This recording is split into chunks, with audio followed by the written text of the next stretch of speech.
Son las 11 de la mañana y 40 minutos. Lectores de este lunes, de 7 de junio, a todos los lectores y televidentes de política.com.co y del Noticiero Nacional Digital, les damos un saludo muy cordial. Les contamos que estamos en el tercer ciclo de las entrevistas con los precandidatos presidenciales de Colombia. Me acompaña el director de política y del Noticiero Nacional, Carlos Villota Santa Cruz, y nuestro invitado de hoy es el precandidato Juan Manuel Galán, de la Coalición de la Esperanza. Doctor Galán, muy buenos días. Qué gusto tenerlo con nosotros hoy. Muchas gracias. Muy buenos días, Carmelo. Un saludo muy especial para usted y para Carlos, por supuesto, que está acá también acompañándonos. Es una verdadera oportunidad muy valiosa para mí estar con ustedes hoy. Bueno, comencemos. Acaba de reunirse el candidato Juan Manuel Galán con la Comisión Internacional de Derechos Humanos. ¿Nos puede decir qué sucedió en esa reunión? ¿Qué noticia hay en este momento después de esa reunión? Bueno, Carmelo, tuvimos la oportunidad de reunirnos con el secretario general de la OEA, de la Organización de Estados Americanos, Almagro, Luis Almagro, y Okay. él nos hizo algunas preguntas sobre cuál era nuestra percepción, nuestra lectura, el análisis de estos días de movilización social en Colombia, de por qué ha habido tantas dificultades en instalar una mesa de diálogo, instalar una negociación y cumplir esos acuerdos y avanzar. La necesidad de una reforma también a la policía que han reclamado los manifestantes, todo lo que tiene que ver con la posibilidad de que haya una verdadera buena fe y un restablecimiento de la confianza en el diálogo, porque el precedente de 2019, de la movilización que existió en Colombia en 2019, pues ya indicaba unos síntomas de malestar en la población, de hastío frente a la corrupción, frente al empobrecimiento que se agravó a raíz de la pandemia.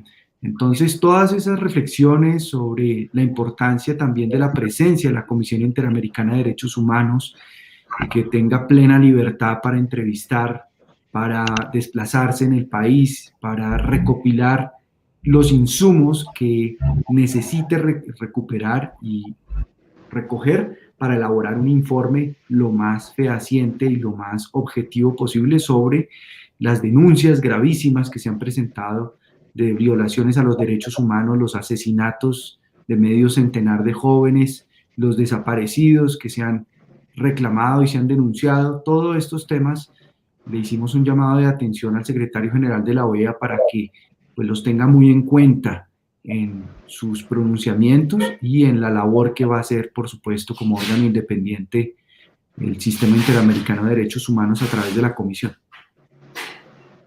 Bien, la Comisión Internacional de Derechos Humanos está reunida en este momento con el Comité del Paro.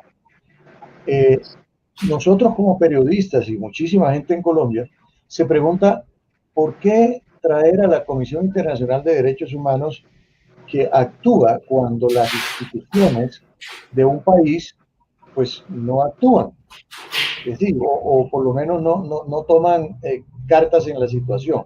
¿Usted considera que ha hecho falta aquí como autoridad o intervención de la Fiscalía, de las Cortes, del mismo fiscal general de la Nación, la Procuraduría, la Personería, la Defensoría del Pueblo? ¿Cuál es su lectura sobre esto, mi doctor Juan Manuel Galán? Pues Carmelo, creo que es evidente la crisis de confianza que estamos viviendo en Colombia, la crisis de confianza interpersonal, pero también, por supuesto, en las instituciones, en los líderes. Y esa crisis de confianza pues se ha manifestado en reclamar una verificación internacional frente a las graves violaciones de derechos humanos que han sido denunciadas, la violencia, las personas muertas, las personas desaparecidas, y es fundamental para restablecer esa confianza que esa presencia de la comunidad internacional se dé y que el gobierno nacional asuma un compromiso con ese informe que la comunidad internacional produzca, porque no se puede tachar después de que es un informe parcializado de entrada, sino realmente que el gobierno se comprometa a cumplir con las conclusiones, a tener muy en cuenta las conclusiones de ese informe que será presentado por la Comisión Interamericana de Derechos Humanos, que precisamente permitiría empezar a recuperar la confianza que se ha perdido. Ese es el motivo, yo creo que primordial, de requerir la presencia de la comunidad internacional y concretamente de la Comisión Interamericana de Derechos Humanos. Bueno, yo creo que se ha avanzado un poquito en el sentido en que está ya la comisión acá, está la OEA pendiente, la comunidad internacional también está pendiente. Pero vámonos, digamos, a la actual situación. Es decir, no hay confianza ni de la gente que representa a algunos sectores en el paro nacional y del vandalismo que va muy detrás de esas marchas. Hay una confusión allí, no se han podido poner de acuerdo. El gobierno le ha pedido al comité de paro que condene los hechos vandálicos, porque de lo que se trata es de que pues se supone que los estudiantes y toda la gente que están haciendo un justo reclamo, y que es un reclamo que permite la Constitución sin violencia, se pueda llevar adelante un diálogo. O sea, con esto se puede llevar adelante un diálogo. ¿Usted qué opina de eso? Pues mire, Carmelo, la grandísima mayoría de manifestantes ha estado en la calle de manera pacífica. Los jóvenes han reclamado en su gran mayoría de manera pacífica. Las mujeres, los campesinos, la población LGBT, las víctimas, todo lo que ha significado la representación de la gente en las protestas sociales de la calle han sido pacíficas. Ha habido vandalismo, ha habido violencia, y eso sin duda hay que condenarlo y hay que rechazarlo. Es inaceptable la violencia, venga de donde venga, pero es aún más grave cuando esa violencia es ejercida por parte de la autoridad del Estado. Y hay que reconocer que abusar de la fuerza en ese sentido es gravísimo, pero respetar la propiedad privada, no, por supuesto, conectar con ningún tipo de violencia ni destrucción de la propiedad pública, es un requisito fundamental para avanzar, pero sin lugar a dudas, el fondo de la protesta social tiene que ver con una crisis acumulada desde hace varias décadas en nuestro país. Es una crisis que tiene relación con la inequidad, con la ausencia de oportunidades para las zonas especialmente rurales y campesinas de nuestro país, la ausencia de Estado. No hay un Estado en donde se ejerza la soberanía social, institucional y del Estado social de derecho, representada en jueces, fiscales, representada en infraestructura social como vías terciarias, acueductos, alcantarillado, saneamiento básico, satisfacción de necesidades básicas insatisfechas, conectividad. Es decir, todos esos retos los tenemos acumulados desde hace décadas y eso ha generado un deterioro paulatino de las posibilidades que la población tiene para ascender económicamente y socialmente. Lo que mencionó la OCDE, la Organización de los Estados para la Cooperación y el Desarrollo Económico, a la cual Colombia pertenece recientemente, mencionó que en Colombia se requieren 11 generaciones, cada generación tiene 25 años, 11 por 25, para poder lograr que una generación pueda ascender socialmente. Entonces tenemos que revisar el sistema educativo, tenemos que revisar el sistema de salud, tenemos que revisar además el presupuesto de defensa. El presupuesto de defensa, si bien debe mantenerse para una fuerza pública fuerte, bien entrenada, bien capacitada, bien seleccionada, es necesario que toda la plata que gastamos o malgastamos en la guerra contra las drogas, la reorientemos hacia la inversión social y la construcción de Estado en esos territorios en donde no ha existido Estado y donde hay hoy presencia de las disidencias de las FARC, del ELN, de los Clan del Golfo, de los mexicanos, que se disputan a sangre y fuego las rutas de la cocaína y los territorios en donde hay cultivos ilícitos.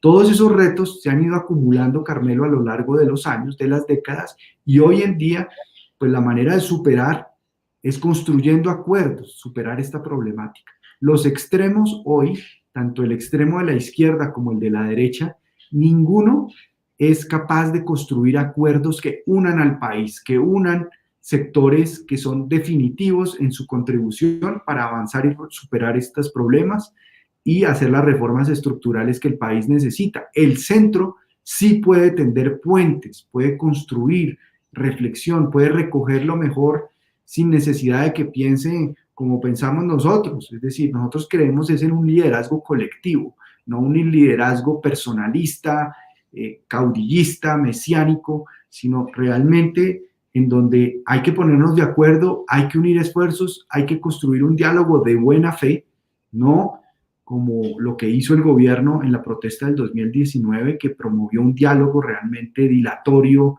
que no llegó a ningún acuerdo y que no llegó a ningún avance.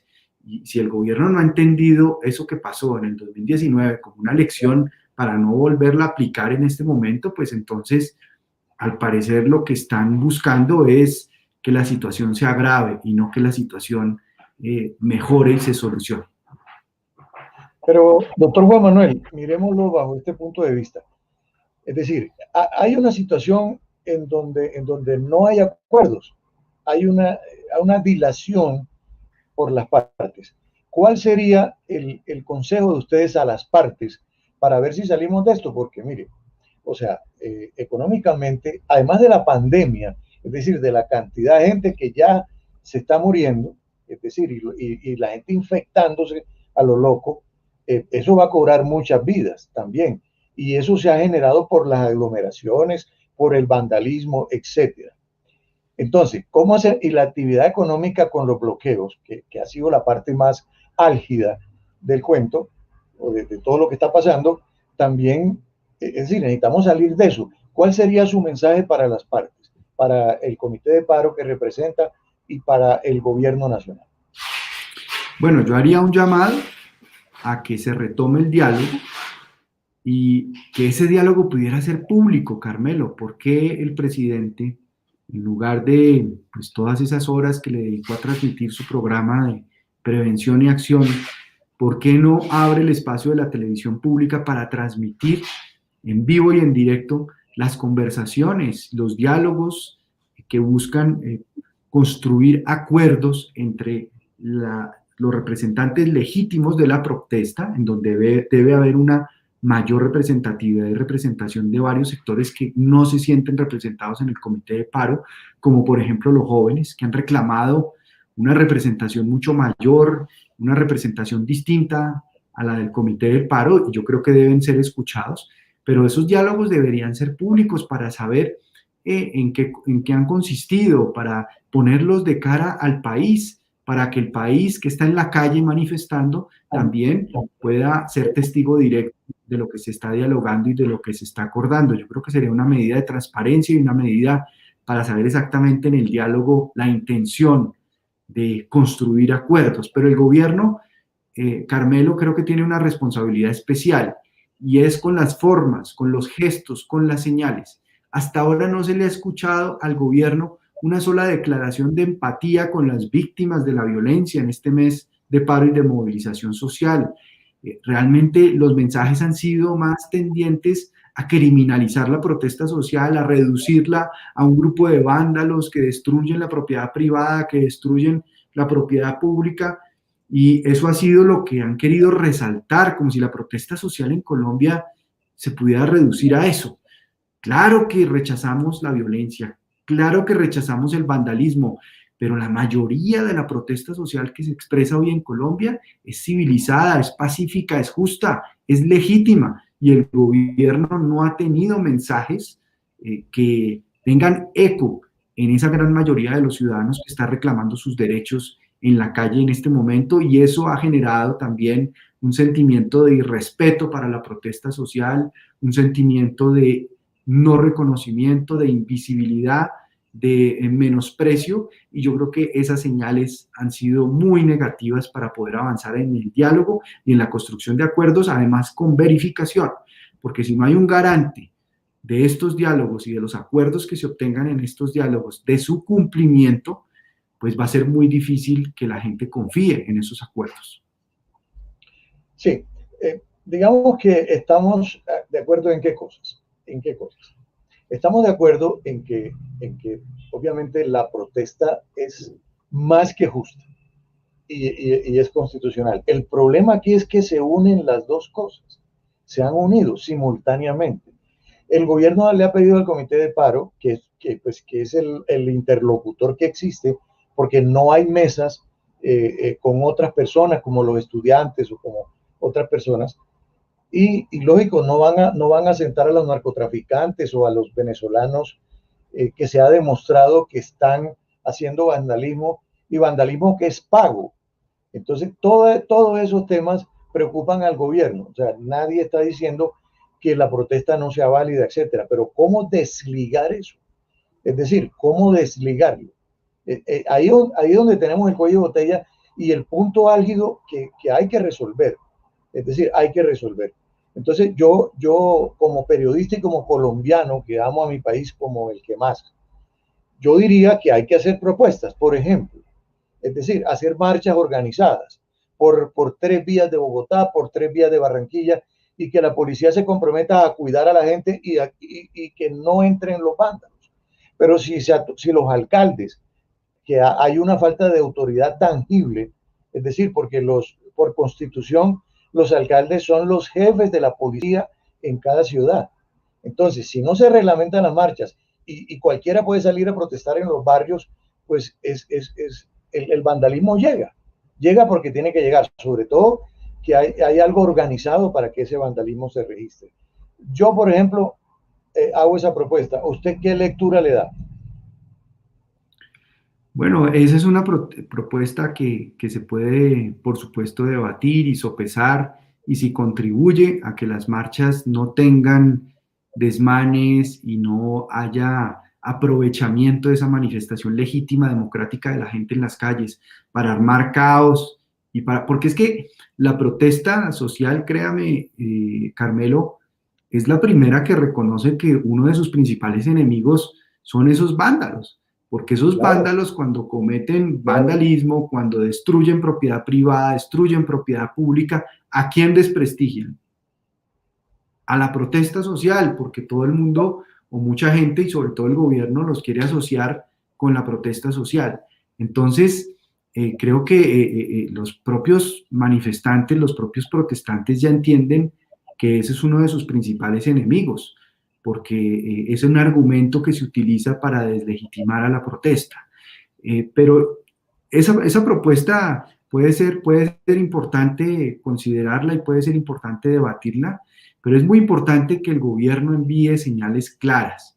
Esta señal que acaba de enviar de la reforma a la policía no es la señal que se está esperando para atacar los problemas estructurales que tiene la policía en relación a la incorporación y selección de los nuevos policías, en relación a el sistema de ascensos en el nivel ejecutivo, en donde hay represamiento sobre todo en el grado de patrullero y en donde hay una gran molestia de la base de la policía, que son los patrulleros, subintendentes, intendentes, intendentes jefes, subcomisarios y comisarios que hacen parte del nivel ejecutivo, que asumen la carga también de ser los policías de la calle, los policías que están en el día a día del manejo de la seguridad ciudadana y que pues requieren de una profesionalización, de una buena formación en respeto de los derechos humanos y en una desmilitarización. Es decir, la policía debe pasar del Ministerio de Defensa al Ministerio del Interior. Todas las policías del mundo nacionales, unificadas, dependen del Ministerio del Interior en América Latina, en Europa. Cualquier país que usted visite, que sea una democracia seria, tiene a la policía como lo que es constitucionalmente en Colombia, pero que no se cumple, que es un cuerpo civil, no un cuerpo militar. Y eso fortalecería a la policía, fortalecería su legitimidad, nos permitiría revisar y apoyar nuevos procesos de formación e incorporación, de estímulo a la base de la policía, de profesionalización de la policía, pero también yo creo que una reforma realmente legítima en su forma de construirse tiene que oír todas las voces. Esto no es solamente el gobierno y la voz del gobierno frente a lo que cree que es la reforma a la policía. Esto tienes que escuchar al sector de la academia, a diferentes expertos, a los ciudadanos, a las organizaciones de la sociedad civil, a la propia policía y sus integrantes, cuáles son los cambios que ellos consideran mejorarían su quehacer, su labor de relacionamiento y de confianza con la ciudadanía. Entonces, me parece que ese tipo de señales es las que debería estar enviando el gobierno para demostrar la buena fe y inspirar confianza en que realmente los cambios que se acuerden sean cambios que se lleven a la práctica. El comandante de la policía colombiana, general Jorge Luis Vargas, dijo anoche en una entrevista que por constitución la policía es civil, o sea, no es militar.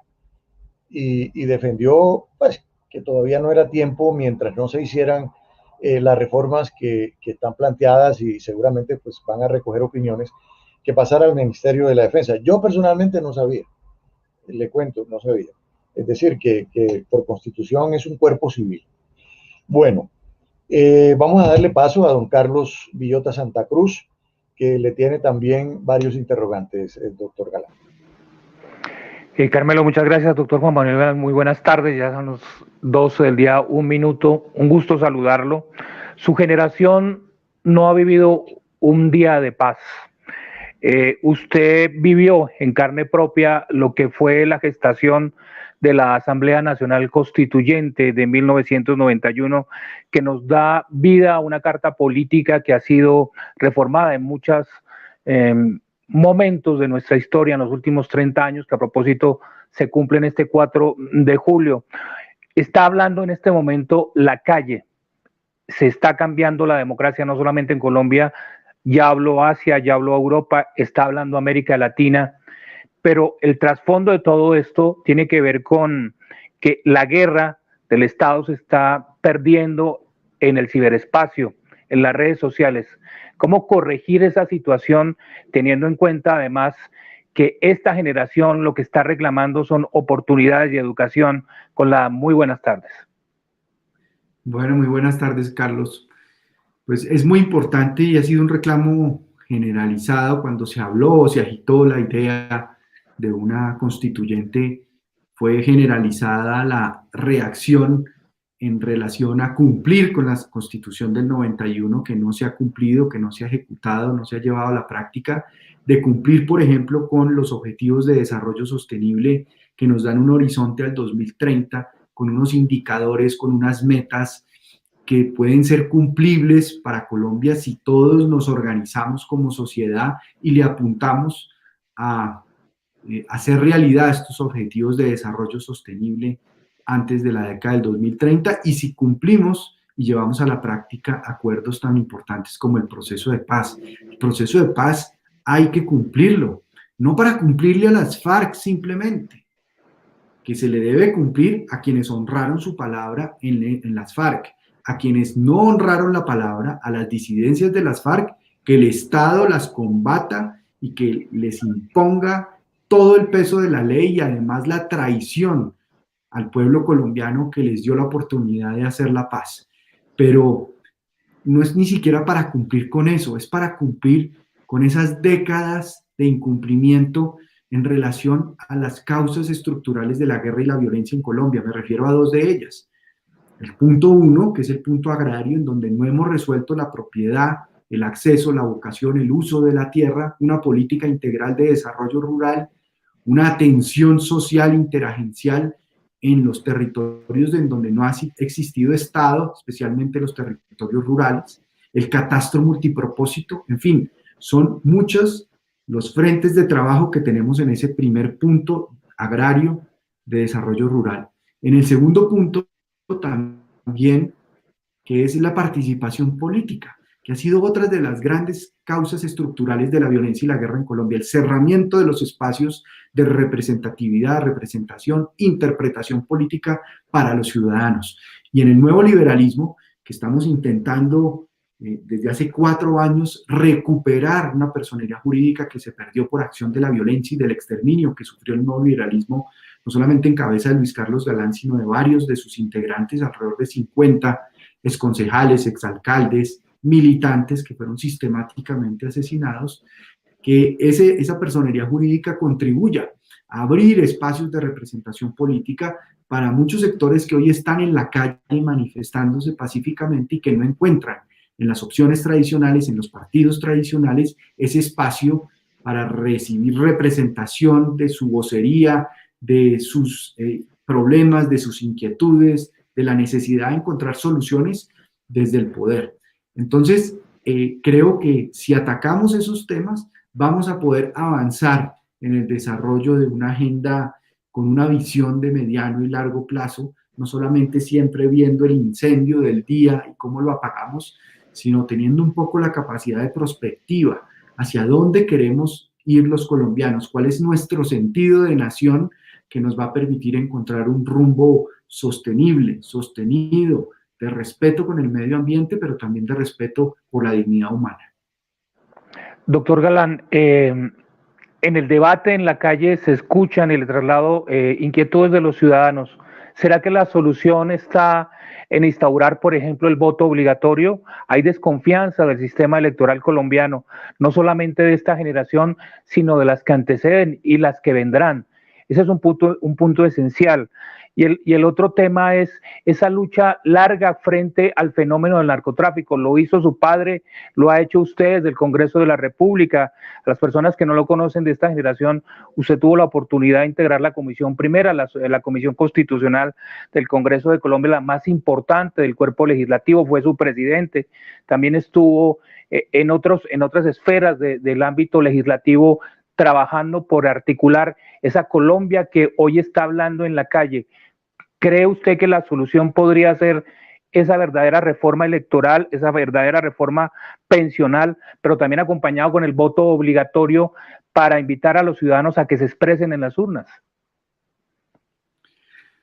Pues sin lugar a dudas, la ausencia de participación en las urnas de millones de ciudadanos, el abstencionismo, genera una falta de legitimidad democrática para la refrendación de un mandato o hacia las instituciones, o cuando llega un mandatario que tenga la suficiente legitimidad en la participación política de la gente para adelantar su gestión y su trabajo como representante del interés público, del interés general. Sin lugar a dudas hay que adelantar unas campañas de pedagogía muy fuertes. Si el voto obligatorio, por ejemplo, como decían algunos, establecido para 1 o 2 o 3 elecciones seguidas para experimentar de alguna manera el efecto que eso tendría sobre la cultura política y el abstencionismo, sería muy importante, pero también es muy importante que tengamos candidatos renovados, personas no solamente jóvenes, sino personas también que lleguen con una formación ética y unos principios de actuar en política con vocación de servicio público y no con vocación de servicio particular, individual, sino por el bien de la gente, y acabar con esta cultura clientelista que tanto daño nos ha hecho, de una política pensada y una política concebida como un intercambio de favores y no como lo que debe ser la política, una garantía plena de derechos. Entonces, esa política premoderna, feudal, de caciques y de gamonales y de una financiación a veces turbia y ilícita entre contratistas y candidatos, o entre dinero relacionado con el narcotráfico y candidatos territoriales y a nivel nacional también, pues ha generado una distorsión que tenemos que corregir, especialmente frente a la financiación de la política, pero abrir espacios para que nuevas figuras, nuevos liderazgos puedan expresarse a través de la democracia. Eso es muy importante para traducir lo que hoy vemos en la calle y escuchamos en la calle en decisiones desde el poder que apunten hacia las reformas. Y frente al tema del narcotráfico, yo he sido vocero, he alzado mi voz para reclamar una política distinta en relación con el narcotráfico, que apunte a legalización de todas las sustancias, regulación integral de todas las sustancias para que capturemos el negocio criminal del narcotráfico. Miren esta cifra, entre 1995 y el 2014, Colombia solamente en fumigaciones aéreas con glifosato se gastó 100 billones de pesos, esos son 100 millones de pesos. Con ese dinero habríamos podido construir 50.000 kilómetros de vías terciarias en las zonas rurales y en los territorios hoy aislados de nuestro país, como el del Pacífico, en donde sucedió toda esa explosión social manifestada en Cali, pero que tiene que ver con una realidad de la región pacífica que no se puede desconocer y no se puede ignorar. Entonces, es fundamental realmente cambiar esta política, buscar una coalición de países del mundo que nos ayude a hacer evolucionar esta política equivocada de guerra contra las drogas, que solamente sostiene a las estructuras criminales que causan violencia y corrupción de las autoridades, y sostiene también todo un establecimiento de seguridad y defensa de contratistas, en donde pues nunca se divulga quiénes son, quiénes se ganan esos contratos, en qué condiciones les otorgan esos contratos, y que pues desvían recursos cuantiosos en una política fracasada que podrían ser orientados hacia una política de inversión social en donde jueguen un papel protagónico las fuerzas militares. Por ejemplo, los batallones de ingenieros militares del ejército, que son los que construyen las vías terciarias, los acueductos, los alcantarillados, hacen desminado humanitario, hacen atención y prevención de desastres. Imagínense ustedes pasar toda esa plata de la guerra contra las drogas y de la persecución y del aparato militar orientado a la guerra contra las drogas, pasárselo a los batallones de ingenieros militares del ejército para que pudieran tener cómo construir más carreteras terciarias, más acueductos, más escuelas. Eso generaría confianza entre las comunidades de esos territorios campesinas y su ejército, su policía, su fuerza pública, que la verían como una aliada que le está ayudando a construir desarrollo.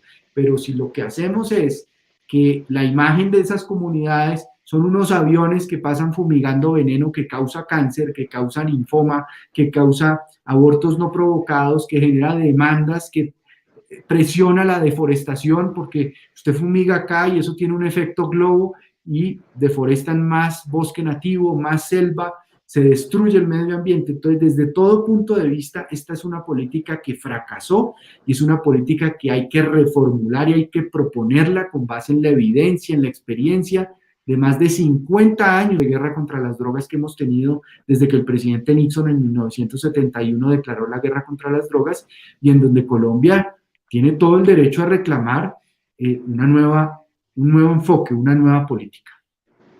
Escuchándolo con atención, doctor Galán, eso lo hemos venido también escuchando diversos actores nacionales e internacionales. Recuerdo en alguna oportunidad una cumbre antidrogas en la ciudad de Cartagena con el presidente Bush padre y con el expresidente Gaviria hablando de este tema. Y volviendo al presente, la gran intención detrás de este paro es tomarse el Pacífico colombiano, incluso con una intención de crear el Departamento del Pacífico Sur, con todo lo que eso implica, la cadena del narcotráfico en esta zona, que además tendría socios, digamos, vinculantes como es Perú y Bolivia. ¿Cómo ve esta amenaza que se está abriendo paso y que además la estamos viviendo después de 38 días de paro?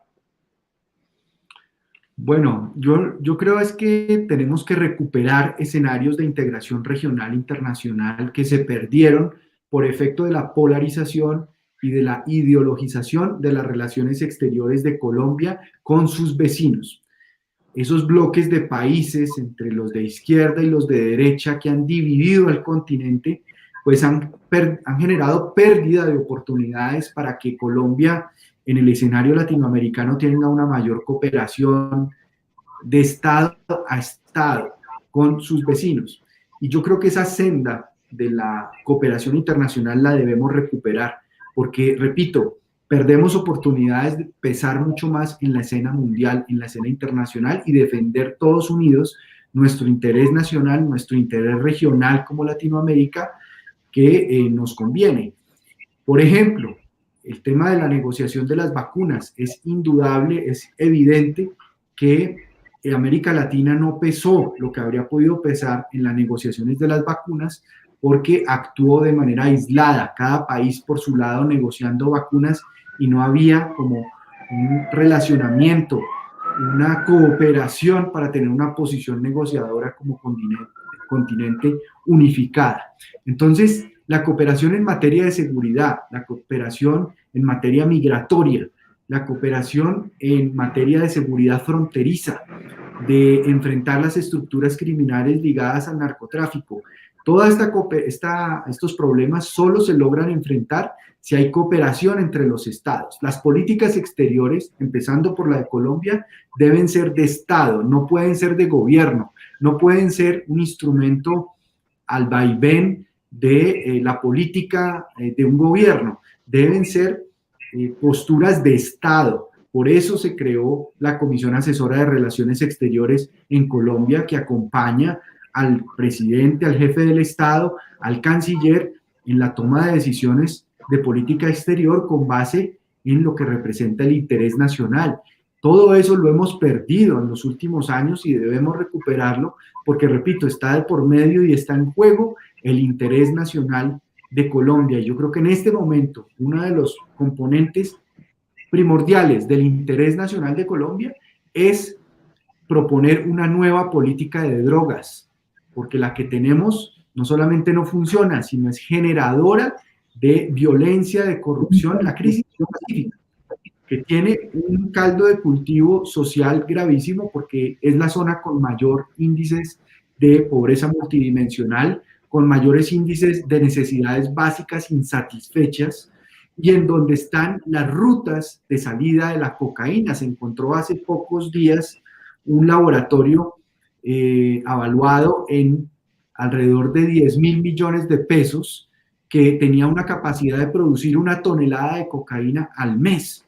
Entonces, ese crecimiento exponencial de la capacidad de producción, de transformación, la salida de la cocaína y cómo no hay una verdadera solidaridad entre otros países con la situación de Colombia. Miren lo que pasa, por ejemplo, con Bélgica. El principal puerto de entrada a Europa de la cocaína que viene de Colombia pasa por el puerto de Amberes en Bélgica. Y la policía colombiana, la fiscalía colombiana muchas veces entrega información a la policía belga para que haga incautaciones de esa cocaína y la policía belga se hace la de la vista gorda y deja pasar la cocaína. Eso es muy grave porque el esfuerzo que está haciendo Colombia es gigantesco, el esfuerzo presupuestal, el esfuerzo humano, el costo en vidas, en corrupción, para que los demás países realmente no tengan ese espíritu de corresponsabilidad y de colaboración con Colombia en enfrentar el crimen organizado. Doctor Juan Manuel, usted habla de una nueva política de drogas. ¿Se podría legalizar la marihuana en el país? Es decir, ya que la marihuana en el uso, incluso recreativo en Canadá y Estados Unidos, está prácticamente legalizado en todos los estados. ¿Se podrían reemplazar, digamos, las hectáreas sembradas de coca por marihuana y marihuana medicinal para que los campesinos o la gente que está sembrando coca pues pueda tener unos mejores ingresos y que eso tenga, digamos, una inspección y control del Estado? Pues yo lo que creo que hay que hacer es avanzar hacia una regulación también de la coca, porque si bien deberíamos avanzar en una regulación del uso adulto de la marihuana, creo que es un error y ya se ha abandonado ese nombrar la marihuana como de uso recreativo, porque si uno dice de uso recreativo no está excluyendo a los menores de edad, que son un sector que no puede consumir ningún tipo de sustancias y que si las consume como menor de edad es un consumo problemático, no solamente las ilegales, sino también las legales como el alcohol y el tabaco. Entonces es muy importante hablar de uso adulto, que tiene un uso informado y un uso responsable. Esas son las dos características del uso adulto.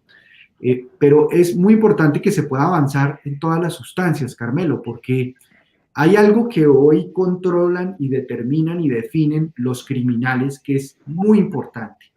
Ellos controlan, definen y regulan el precio de las sustancias que se venden en la calle, la seguridad de las sustancias, determinan y definen el acceso, en qué condiciones la gente puede acceder a una sustancia o no la puede acceder, y algo que es lo más importante de todo, definen y determinan la calidad de esas sustancias. La gente que consume habitualmente sustancias prohibidas, por el hecho de que hayan estado prohibidas y de que sean prohibidas, no va a dejar de consumirlas, las sigue consumiendo. Pero entonces, ¿qué preferimos? Que sigamos obligando a estas personas a ir a donde los criminales a consumir sustancias que no se sabe cuál es su origen, su calidad, o preferimos más bien que esto esté en cabeza del Estado, que el Estado sea el regulador, el que determine el acceso, el precio, el uso, la seguridad y la calidad de las sustancias que la gente consume para que por lo menos tengan un control de calidad. Entonces yo creo que además de la marihuana de uso adulto, deberíamos avanzar hacia la coca. La coca tiene usos ancestrales por parte de nuestras culturas indígenas. Tiene usos medicinales comprobados en relación al mal de altura, al frío, al hambre, en relación también con el tratamiento de problemas hepáticos en el hígado, metabólicos. Hay una cantidad de frentes de investigación que se abren para descubrir usos no solamente de salud, médicos, sino también de usos alimenticios de la hoja de coca, en donde, pues, por su ilegalidad, por estar prohibida, pues no se han investigado a fondo. Yo creo que la investigación científica, la construcción de evidencia científica es muy importante para demostrar los usos medicinales que estas plantas tienen, y esto permitiría además quitarle la materia prima a los criminales, a los traficantes que dependen de esa materia prima de la hoja de coca para poder procesarla en clorhidrato de cocaína. Pero cualquier plan de sustitución de cultivos, Carmelo, está condenado a fracasar si no está acompañado de una oferta de infraestructura social integral para esos territorios. Si usted lleva cultivos sustitutos, pero no hay carreteras terciarias, no hay acueductos, no hay alcantarillados, no hay conectividad, no hay cooperativas ni asociaciones campesinas que accedan a crédito, que puedan establecer cadenas de comercialización, de comercio justo, sin los intermediarios de los precios de los alimentos que se quedan muchas veces con el esfuerzo en términos de remuneración, el esfuerzo y el sacrificio y el trabajo de los campesinos, pues no vamos a poder generar el ambiente, el clima de cultivo adecuado para que prospere un programa de sustitución de cultivos en nuestro país, en esos territorios víctimas de la guerra contra las drogas. Habría que legalizar el uso, mi querido doctor Galán, porque después de que eso sea prohibido, es muy difícil regular y muy difícil que la gente pues pueda entrar dentro de ese camino por de que el gobierno tenga el manejo. Es decir, a mí me parece que se podría legalizar inicialmente la marihuana y utilizarla para uso medicinal, porque ese es el problema. Cuando bueno, prohibido, ya está legalizada desde el punto de vista medicinal, ya está legalizada. Es la ley de mi autoría del 1787-2016 que creó un esquema ya de licenciatarios, de regulación de la investigación científica, del cultivo, el procesamiento, la fabricación, y pues se espera en la reforma al decreto 613, que es el principal decreto reglamentario de la ley 1787, que no ha sido expedido por el actual gobierno, y eso tiene en un estado de embotellamiento a la industria de la marihuana medicinal. Ahí está durmiendo eso. Mire, eso crea, esas iniciativas, usted sabe que crean enemigos políticos. Ahí he visto publicaciones en donde dice que usted hasta pertenece a una junta directiva de una empresa canadiense. Y yo dije, no, voy a preguntarle al doctor Galán a ver qué es lo que está pasando realmente, porque porque hay una serie de enemigos, no sé si porque todo el mundo quiere ahora sembrar esa marihuana medicinal o porque usted simplemente está liderando ese proceso. Bueno, yo he liderado ese proceso desde hace varios años, desde que estaba en el Senado, hice varios debates de control político sobre la política relacionada con las drogas, el narcotráfico, la evaluación de tantos años de violencia y de corrupción. Y en esa línea propuse varias iniciativas legislativas, algunas de ellas se concretaron como leyes de la República, entre ellas, por ejemplo, la ley 1566, que en el 2012 fue aprobada y que reconoce la adicción como una enfermedad y le ordena al sistema de salud abrir ofertas de tratamiento para recuperar a los adictos y no tener una mirada de criminalización de los consumidores y de los adictos. La ley 1787 de 2016 que reguló el uso medicinal de la marihuana en Colombia también.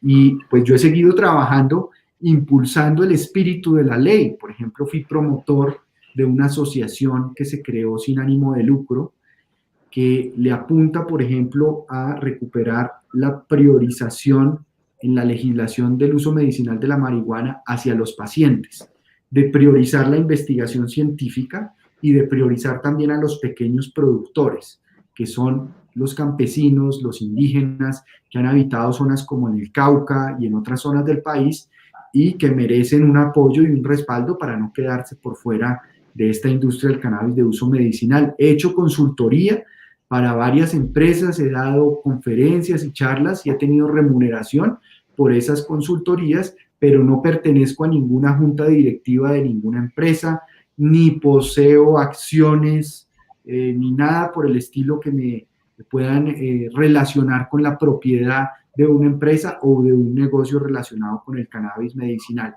He hecho, repito, consultorías y he promovido en el sector un espíritu de recuperar la ley 1787 que apunte a darle prioridad a los pacientes, al acceso de los pacientes en el mercado interno colombiano a un precio justo, una calidad certificada de esa marihuana de uso medicinal, a los pequeños productores y a la investigación científica. En eso ha consistido mi trabajo y mi desempeño a lo largo de estos años. Qué buena esa aclaración, mi doctor Juan Manuel. Carlos, ¿qué te parece si hablamos ya en estos 5 o 6 minutos que nos faltan sobre política? ¿O tienes otra pregunta? No, me parece que queremos hablar sobre política. Tengo en mis manos, doctor Galán, este libro de su padre que dice, ni un paso atrás, siempre adelante, y escuchándolo y leyendo, releyendo este libro de su padre, uno concluye que lo que uno requiere, que Colombia lo que requiere son políticas de Estado. ¿Usted está dispuesto a jugársela por llegar a la presidencia para construir políticas de Estado y no de gobierno, y para trazar, para liderar una generación que necesita y que reclama oportunidades hoy en la calle? Estoy trabajando en esa dirección, Carlos. Llevamos varios años estudiando los problemas del país, recorriendo el país, trabajando proyectos, debates que apunten a resolver problemas sociales, económicos, de seguridad del país. Y sin lugar a dudas, la apuesta que tenemos que hacer es abrir un espacio de representación para esa Colombia marginada, esa Colombia que está aburrida del centralismo, y de que en Bogotá tengamos un monarca, no un presidente, ni un jefe de gobierno, ni un jefe de Estado, sino un monarca absoluto, en donde nada en Colombia ocurre si el monarca, no me refiero a este presidente en particular, me refiero a toda la institución presidencial que ha sido tremendamente injusta y violentamente centralista. Debemos retomar la senda de la regionalización, de la descentralización en Colombia, transferir recursos, competencias, capacidad de gestión, de administración, de gerencia, también a las comunidades en esas regiones, en muchos temas. Y lo que le apostamos es a que el nuevo liberalismo pueda abrir ese espacio de defensa de las causas liberales, históricas, de justicia social, de descentralización, de que todos los colombianos tengamos en la vida las mismas oportunidades, y en eso ha consistido nuestro reto y nuestro desafío de recuperar la personalidad jurídica del nuevo liberalismo, no entendido ese partido como un partido de familia, un partido de delfines, ni un partido personalista, sino un partido realmente democrático que represente a todas las regiones, a toda la diversidad humana de nuestro país. Y yo creo que la apuesta que tenemos que hacer para Colombia es una apuesta que le ponga fin a la guerra contra las drogas para sacar ese problema de la ecuación, sacar ese problema del problema de corrupción, de violencia que genera, recuperar toda esa plata perdida en la guerra contra las drogas para invertirla en construcción de Estado territorial, para que podamos dominar el Estado con soberanía plena social, no con simplemente soldados y policías en cada centímetro de la geografía, que es parte importante del monopolio de la fuerza del Estado legítimamente constituido en esas zonas. Pero si esas zonas solo llegamos con soldados y con policías, estamos haciendo a medias la tarea. La tarea se hace completa si hay una presencia interagencial, social, integral del Estado colombiano. Y yo creo que hay que apostarle a 4 economías, Carlos, hacia el futuro en los próximos 100, 125 años, en el próximo siglo. La economía verde, que tiene que ver con la biodiversidad. La misión de Sabios lo dijo en el 2019, la gran ventaja comparativa que tiene Colombia, que la debe convertir en ventaja competitiva, es la biodiversidad. Y eso solo se logra si le apostamos a la ciencia, la tecnología, la innovación, la investigación científica. Pero si seguimos invirtiendo lo que hoy invertimos en ciencia, tecnología e innovación, no vamos a poder dar ese cambio cualitativo en el aprovechamiento sostenible de nuestra biodiversidad. El 0.2% del Producto Interno Bruto es el presupuesto de inversión hoy en ciencia, tecnología e innovación, cuando deberíamos estar por lo menos en el 1.5%, en el 2% del Producto Interno Bruto.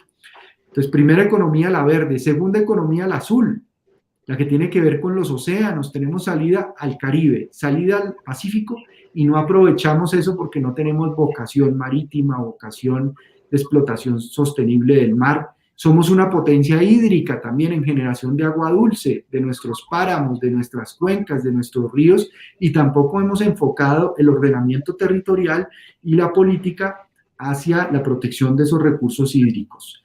Entonces, segunda economía, la azul. Tercera economía, la del conocimiento y el talento.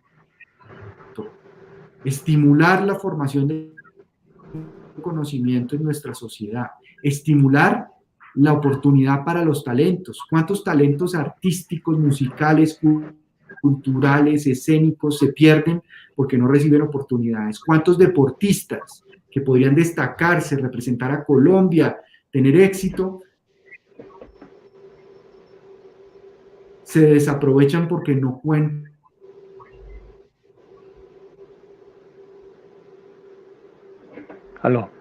con una oportunidad para estimular ese talento? Y finalmente, la economía del cuidado. Ya estoy acá.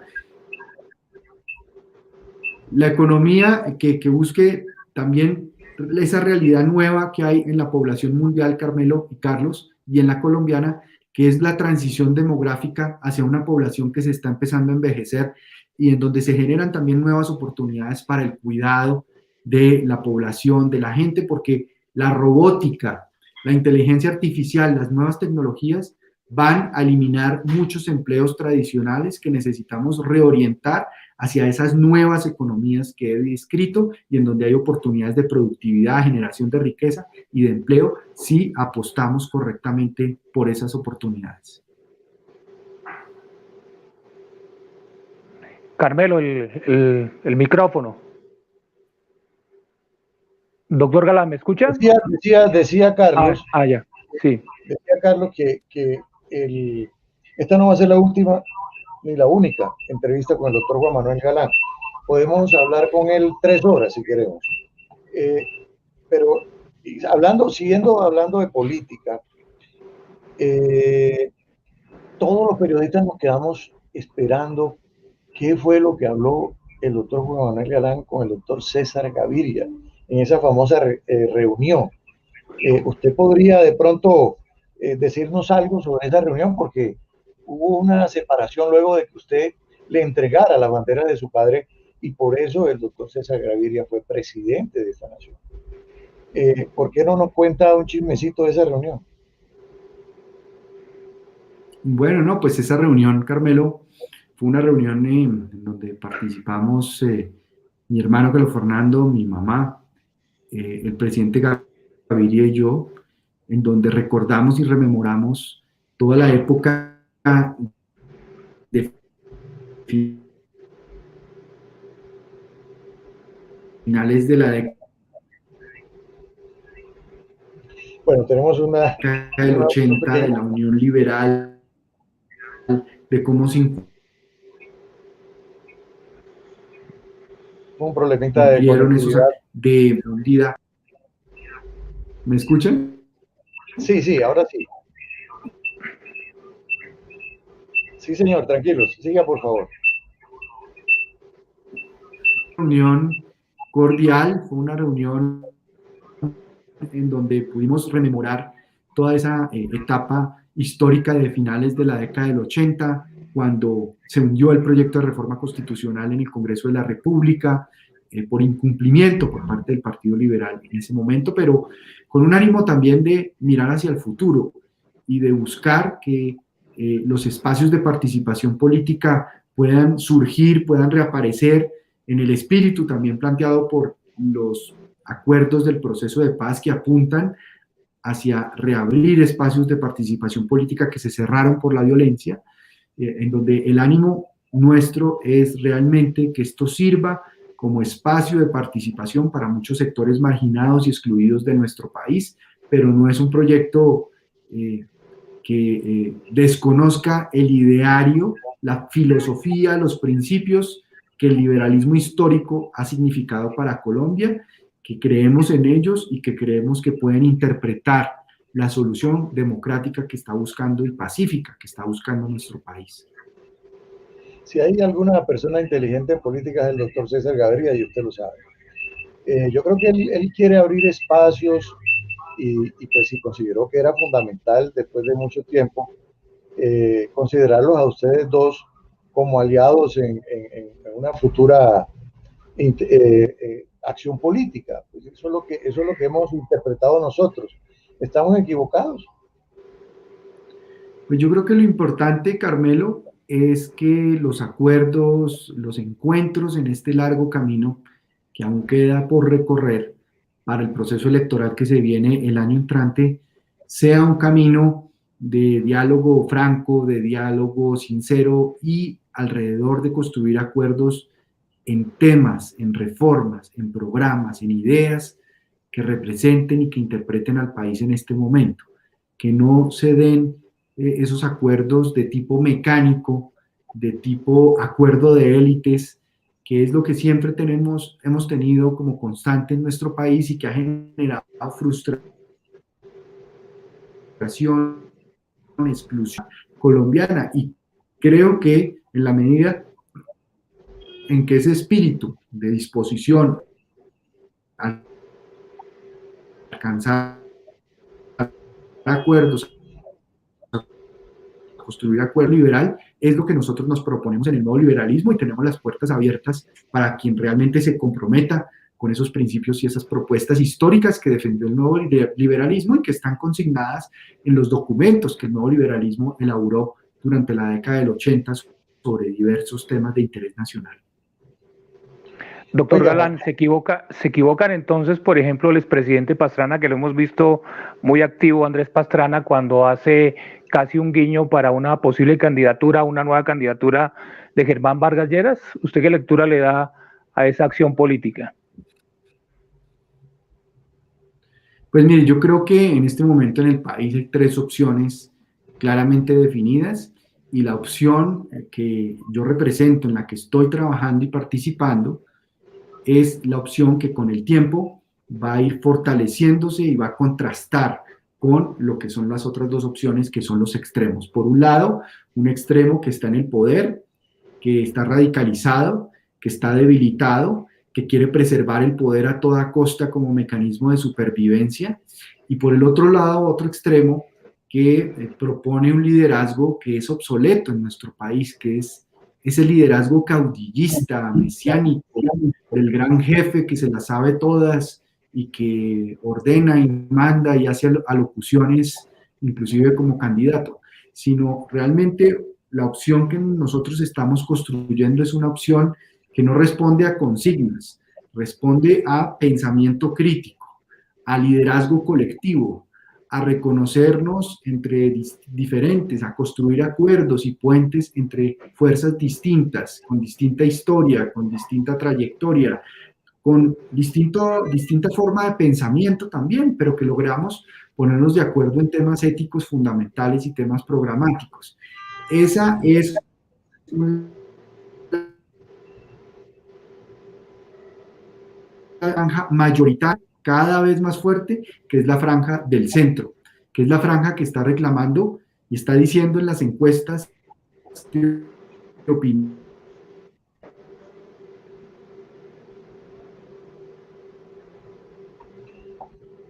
Bueno, tenemos algunos inconvenientes con el tema del Internet, pero yo le quiero decir al doctor Juan Manuel que el doctor César Gaviria está tratando de convencer al doctor Alejandro Gaviria para que sea candidato del Partido Liberal.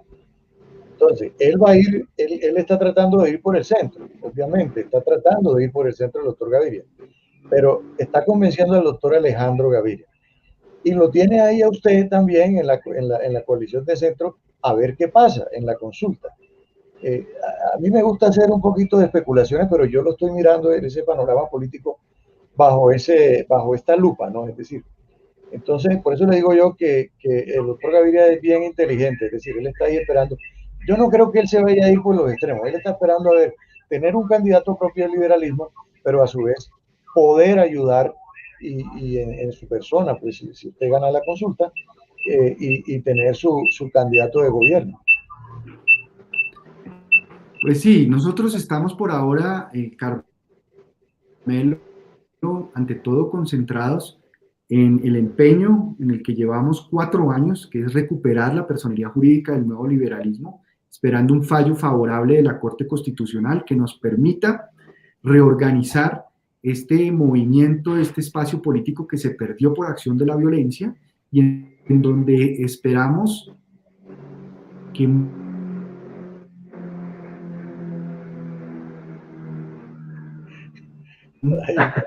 muchos liberales, que muchas personas, sí, no solamente...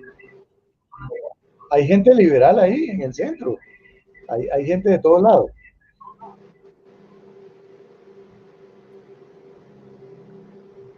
Me copió, doctor Vela. Sí, sí, nosotros lo que queremos es que en el centro puedan converger demócratas, puedan converger personas realmente sinceras con una transformación del país, con un cambio estructural absolutamente bienvenida. Claro que sí. Carlos, cierre usted, por favor. A veces te vas de la pantalla y regresas. Sí, tenemos un problemita ahí pequeño, pero fácil de solucionar.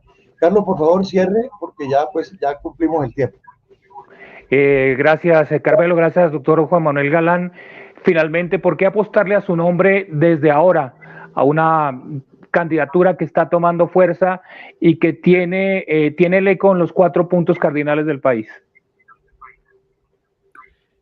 Porque representamos una opción distinta, nueva, una opción comprometida con un ideario y una concepción espiritual de la política, del liderazgo que debe representar la política, alejada del clientelismo, alejada de la política de intercambio de favores, de hacer negocios para enriquecerse en lo particular, una política que abra representatividad y representación para sectores que, repito, no han tenido la representación en las actuales opciones políticas radicales y extremistas, como la población campesina, la población del adulto mayor, la población de los jóvenes, de las mujeres, de las víctimas, la población LGBTI, que quiere tener una presencia, un liderazgo, una opción de ser candidatos, como por ejemplo los jóvenes, que es importante que se animen a ser candidatos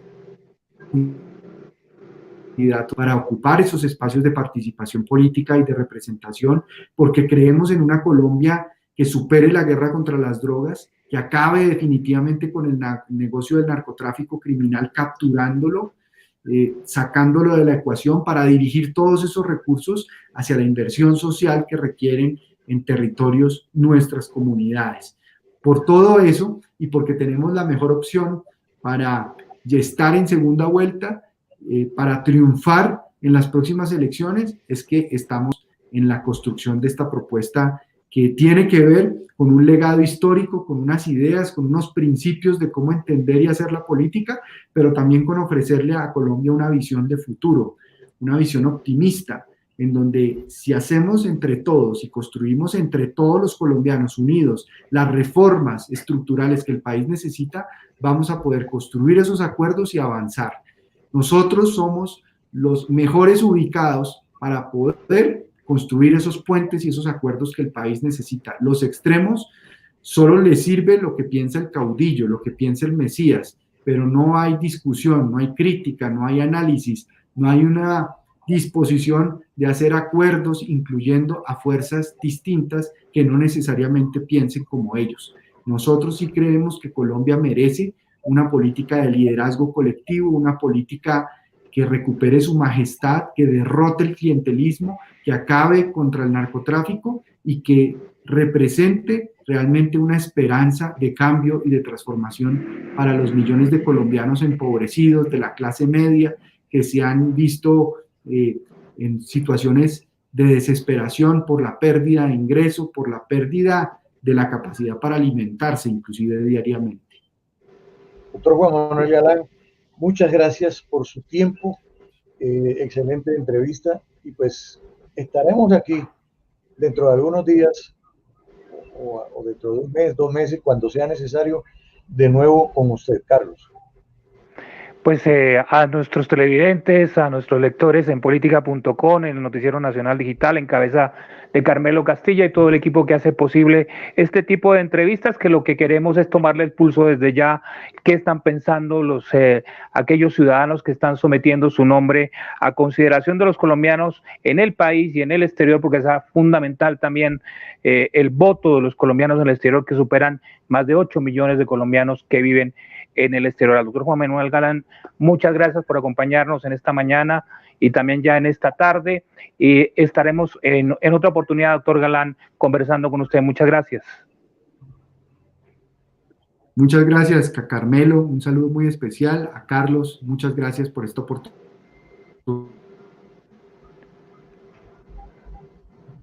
Muchas gracias, doctor Galán. Es el doctor Juan Manuel Galán, ex senador de la República y precandidato a la presidencia de Colombia. Nos vemos en otra oportunidad aquí en este mismo espacio de la virtualidad para nuestros lectores en Colombia y en el exterior. Muchas gracias.